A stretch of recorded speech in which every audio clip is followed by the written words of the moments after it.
રાધનપુરથી કમાલપુર નવીન માર્ગ રોડ પર કરોડોનો ભ્રષ્ટાચાર થયો હોવાની ઘટના।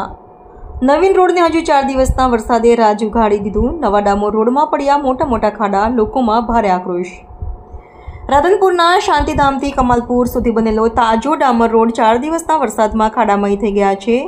રોડ પર પડેલા મોટા ખાડાઓ જોતા સ્પષ્ટ છે કે ગામમાં લાલિયાવાડી કરવામાં આવી રહી છે અને આ રોડમાં ગેરરીતિઓ થઈ છે। આ રોડ માટે ₹6 કરોડનો ખર્ચ થયો હોવા છતાં પણ ગુણવત્તાનો સંતોષકારક ધોરણ ગાયબ જોવા મળ્યો છે।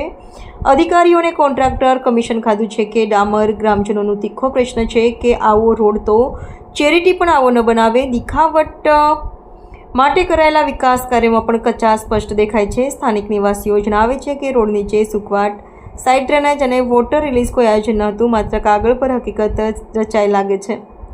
ભ્રષ્ટાચારનો ખાડો ખુલ્લો પડી ગયો છે અને કરોડો રૂપિયાનું કામ માત્ર ખાડા ઉંચકવા પૂરતું બન્યું છે। અતિજળના નિકાલ વગરનું કામ, ટેકનિકલ ખામીઓ સ્પષ્ટ રીતે જોવામાં આવી રહ્યું છે। ઘાટીઓ, ડામર, નબળી તૈયારી અને ત્વરિત ભૂમિપૂર્ણ નિરીક્ષણ વગર રોડની સેફટી લેયર ઘસાઈ ગઈ છે। અધિકારીઓ, તંત્ર અને કોન્ટ્રાક્ટર વચ્ચે ગેરસમજ છે કે ગેરહાજરી, જવાબદાર કોણ? લોકોએ ઉઠાવ્યા સવાલ। ગામ લોકો હવે માંગ કરે છે કે આ રોડના કામમાં સામેલ એજન્સીઓ સામે અંધાધૂંધી તપાસ થાય, સરકારી રકમનો દુરુપયોગ કરનાર કોન્ટ્રાક્ટર અને વિભાગીય ઇજનેરો સામે ફોજદારી કાર્યવાહી થાય, કામની ગુણવત્તા ખાતરી કર્યા વગર ફાળવેલી રકમ સરકાર પાછી વસૂલ કરે, સરકાર રિપેરિંગના નામે ફરી નવી રકમ ફાળવે તે પહેલાં જવાબદારો સામે કડક પગલાં લે। 6 કરોડનો રોડ કે 6 દિવસનો રમકડો? રાધનપુરના તાજા વિકાસના ભ્રષ્ટાચારની કડવી સાહજિકતા। લોકોના ટેક્સની કમાણી પાણીમાં, કોના ખાતા ભરી રહ્યા છે એજન્સીઓ?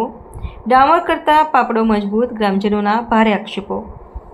જ્યારે સરકાર ગામડાઓ માટે કરોડો રૂપિયાની ગ્રાન્ટ ફાળવે છે ત્યારે આવા કામોથી સ્થાનિક જનતા સુરક્ષિત લાગે નહીં, સુરક્ષાના બદલે દુર્ઘટનાનો ભય ઊભો થાય છે। સરકારે હવે તાત્કાલિક કાર્યવાહી નહીં કરે તો નાગરિકો રસ્તા પર ઉતરીને તંત્ર સામે ચિંકાર ઉઠાવશે તે દિન દૂર નથી। રિપોર્ટર નાથાલાલ ઠાકોર, રાધનપુર।